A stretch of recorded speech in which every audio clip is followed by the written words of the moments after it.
अस्सलाम वालेकुम भाई, क्या हाल है? खैरियत है? ये कितने की चीज़ें ये आपके पास जो छोटे छोटे लिफाफे हैं? ये 10 रुपए का ना है। 10 रुपए का एक है। अच्छा, तो ये आप क्यों ये बेच रहे हैं? क्या वजह? आप कहाँ कोई भीख क्यों नहीं मांगते? बहुत सारे लोग भीख मांग रहे हैं, क्या वजह? भाईजान जो मेहनत के मजा है वो भीख में नहीं। अच्छा, किधर के रहने वाले हो? इधर ही अटक का शहर का क्या नाम है आपका? मसूद अहमद। तो ये आपको हुआ क्या है? ये मसला क्या है आपके साथ? फालज हुआ है। पहले क्या करते थे आप? पहले मैं आइसक्रीम बेचता था, चाट बेचता था, चिप्स लगाता था। अच्छा, मैं क्या लोग आपके साथ कोई मदद करते हैं या बस ऐसे ही? जी कुछ हो जाती है, मदद भी कर देते हो हैं जाती है। जी। अच्छा, जनाब ये एक छोटी सी मैसेज आपको कन्वे करना था मैंने। मकसद इस बंदे को देखना नहीं था, बल्कि आप लोगों के साथ इंट्रोड्यूस करना था।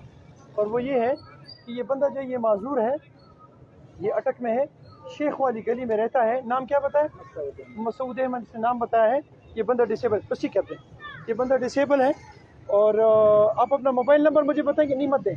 मोबाइल नंबर आपका क्या है? आपका नंबर क्या है? 0310 हाँ 9123 हाँ 505 9123 505 जी। अच्छा ठीक है। बस ठीक है, आप जाएँ।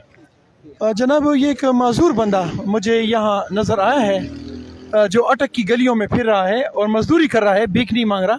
मैं रिक्वेस्ट करता हूँ अटक के गयूर अवाम से कि ऐसे लोगों के साथ मदद करें, क्योंकि ये वो लोग हैं जो भीख नहीं मांगते, बल्कि चलते चलते अपने बच्चों के लिए रिस्क कमाने के ज़रिए बनाते हैं।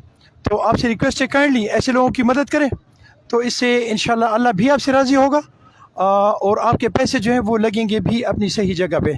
जज़ाकल्लाह। अस्सलाम वालेकुम।